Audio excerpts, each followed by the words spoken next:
పశ్చిమ గోదావరి జిల్లా తాడేపల్లిగూడెం మండలం నీలాద్రిపురం గ్రామానికి చెందిన పుట్టా గోపి అయ్యప్ప ఇదే మండలం మాధవరం గ్రామానికి చెందిన ఓ జాతీయ పార్టీ నేతపై తీవ్ర ఆరోపణలు కలకలం రేపుతున్నాయి. పార్టీ వ్యవహారాల పేరుతో తన ఇంటికి వస్తూ తన భార్యతో తన ఎదుటే ఆ నేత వివాహేతర సంబంధం పెట్టుకుని తన భార్య పిల్లలను తనకు దూరం చేశాడని సదరు నేతపై తీవ్ర స్థాయిలో ధ్వజమెత్తున్నాడు బాధితుడు.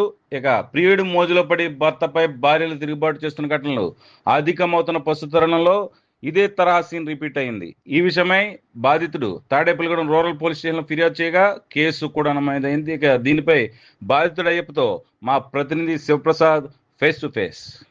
హలో నమస్తే, వెల్కమ్ టు రచ్చా మీడియా. నేను మీ శివప్రసాద్. మనం ఇప్పుడు తాడేపల్లిగూడెం పశ్చిమ గోదావరి జిల్లా తాడేపల్లిగూడెం రూరల్ మండలం నీలాద్రిపురం గ్రామంలో అయితే ఉన్నాం. అయితే ఏదైతే నీలాద్రిపురం గ్రామంలో నిన్నటి రోజున ఏదైతే రూరల్ పోలీస్ స్టేషన్లో కేసు నమోదైందో ఆ కేసు నమోదుకు సంబంధించిన ఎవరైతే బాధితులు ఉన్నారో బాధితుడిని పలకరించేందుకు రచ్చా మీడియా అయితే ఇక్కడికి వచ్చింది. ఈ సందర్భంగా ఆయనతో మాట్లాడే ప్రయత్నం చేద్దాం. అసలు ఏం జరిగిందంటే, ఒక జాతీయ పార్టీకి సంబంధించిన నేతను అంటూ తన భార్యను లోబరుచుకున్నాడు అంటూ కూడా ఆయన పోలీసులకు కంప్లైంట్ చేయడం, తన పైన విషప్రయోగం జరిగింది అంటూ తదితర కారణాలతోటి తన డబ్బు వాడుకున్నారు, తన పిల్లలను తనకు దూరం చేశారు అంటూ కూడా ఉమెన్ ట్రాఫికింగ్ కింద కేసు పెట్టాలంటూ కూడా ఒక కంప్లైంట్ అయితే బాధితుడు ఇవ్వడం జరిగింది. దానిపైన ఎఫ్ఐఆర్ అయితే కూడా నమోదైంది. దానికి సంబంధించి బాధితుడిని అడిగి వివరాలు తెలుసుకునే ప్రయత్నం చేద్దాం. అసలు మీ పేరు ఏంటి, అసలు ఏం జరిగింది చెప్పండి. నా పేరు పుట్ట గోపి అయ్యప్ప అండి. మాది నీలాద్రిపురం. మా ఆవిడ పేరు పుట్ట స్వాతి. వీళ్ళ కోలాటం భజన నేర్చుకున్నారు.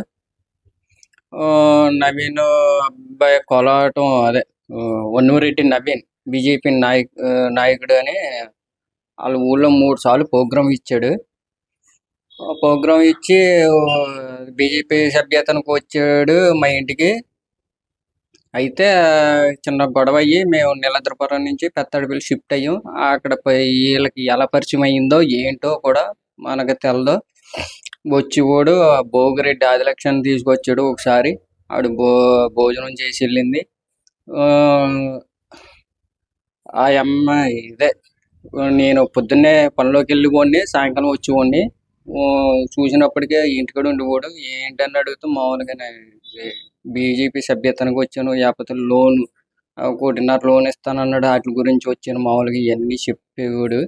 సర్లేని మామూలుగానే 2-3 సార్లు వచ్చాడు. అలాగే సర్లేని తర్వాత మళ్ళీ నేను ఇంటి పక్క వాళ్ళు అడిగితే ఇలాగ వస్తున్నారు కారు వేసుకుని నన్ను అడుగుతుంటే, ఏంటి ఇది పద్ధతి కాదు, మనిషి ఉన్నప్పుడు రాయండి అంటే వీళ్ళు అసలు వీళ్ళు వచ్చి అడుగుతుంటే ఏంటి ఇలాగ వస్తున్నాడు ఏంటని అడుగుతుంటే ఇద్దరు కలిపి కొట్టారు. ఫోన్ కూడా పతలు కొట్టేశారు. 3 సార్లు కొట్టారు. పోలీసులకు కానీ పెద్ద మనుషులు కానీ చెప్పడం జరిగిందా? ఏమీ జరగలేదండి. ఆవిడ నేను పిల్లలు పోసుకుని చచ్చిపోతాను, గడ్డి ముందు తాగి మీ నాన్న పేరు మీ అమ్మ పేరు నీ పేరు కూడా రాసి చచ్చిపోతాము అని బెదిరించింది. అప్పుడు ప్రయత్నాలు జరిగినాయి.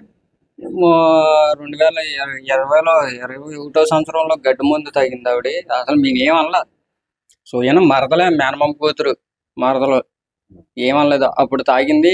తను ఏదన్నా అంటే తాగుతుందామని భయం వేసి మా నాన్నగారికి కూడా చెప్పలేదు, నేను చెప్పలేదు. అలాగ 4 నెలలు గడిచిపోయింది. ఇంకా వస్తున్నాడు వెళ్తున్నాడు. ఈలోగా నేను కోనారన్న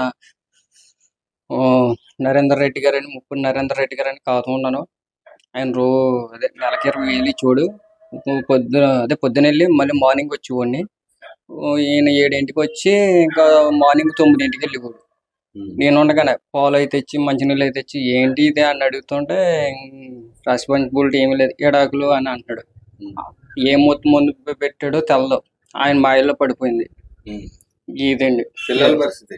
పిల్లలు అడుగుతుంటే పిల్లల గురించి గట్ట ఏమి లేదు. మళ్ళీ మీ అడుగుతుంటే పోలీస్ స్టేషన్ కాడికి కేసు పెట్టారు. అక్కడ నీకు తనకి సంబంధం లేదని సంతకం పెట్టించుకున్నారు. ఇవన్నీ అయిపోయి మామూలుగానే మళ్ళీ మా మీద ఇదే వేధింపుల కేసు మళ్ళీ పెట్టింది. అయితే ఇప్పుడు మీకు ఏమన్నా బీజేపీ నాయకుడు అన్నారు కాబట్టి వాళ్ళ మీ ఇంటికి వచ్చిన వాళ్ళు కానీ వాళ్ళకి ఎవరన్నా మీరు ఏమైనా సమాచారం ఇచ్చారా ఇలా జరుగుతుంది మా మిస్సెస్ కి ఇలా? ఎవరికి ఇవ్వలేదు. చెప్పారు వాళ్ళకి ఏమని చెప్పారా? పోలీసుల దగ్గరికి వెళ్ళారు. పోలీసుల దగ్గరికి వెళ్ళారు. అదన్నా నిన్న ఎఫ్ఐఆర్ చేశారు. నిన్న కూడా వచ్చి మహిళ మీద పాపం గారి మీద అక్కడ సీసీ కెమెరాలోనే చూడండి, ఆవిడ మీద కూడా మహిళని చూడకుండా కేకలేసాడు. మీకేదో అతను ఆర్థికంగా డబ్బులు ఇచ్చాను దాని గురించి అంతే తప్ప వాళ్ళ మిసెస్ తో నాకు లావాదేవీలు లేవన్నట్టుగా చెప్తున్నారు. మిస్సుతో లావాదేవీలు ఏంటంటే పొద్దున్న వెళ్ళి సాయంకాలం 7ంటికి వెళ్ళి మార్నింగ్ 9ంటికి వెళ్తున్నాడు. ఇంటి పక్కన అడగండి, అక్కడ 4 ఇళ్ళు ఉన్నాయి. 4 పోనీ నేను అబద్ధం ఆడితే పోనీ ఉమ్. ఏం న్యాయం కావాలి మీకు?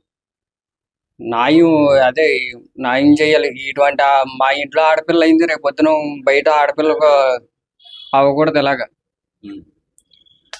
అది ఇప్పుడైతే బాధితుడు చెప్తున్న మాట అయితే అది అయితే తన భార్యను ఆర్థికంగా లోన్లు ఇప్పిస్తానంటూ లొంగ తీసుకున్నాడని తానైతే ఏమి ఆర్థికంగా అతని దగ్గర లాభపడలేదని తన పిల్లలను భార్యను తనకు అప్పచెప్పాలని అయితే బాధితుడు కోరుతున్నాడు.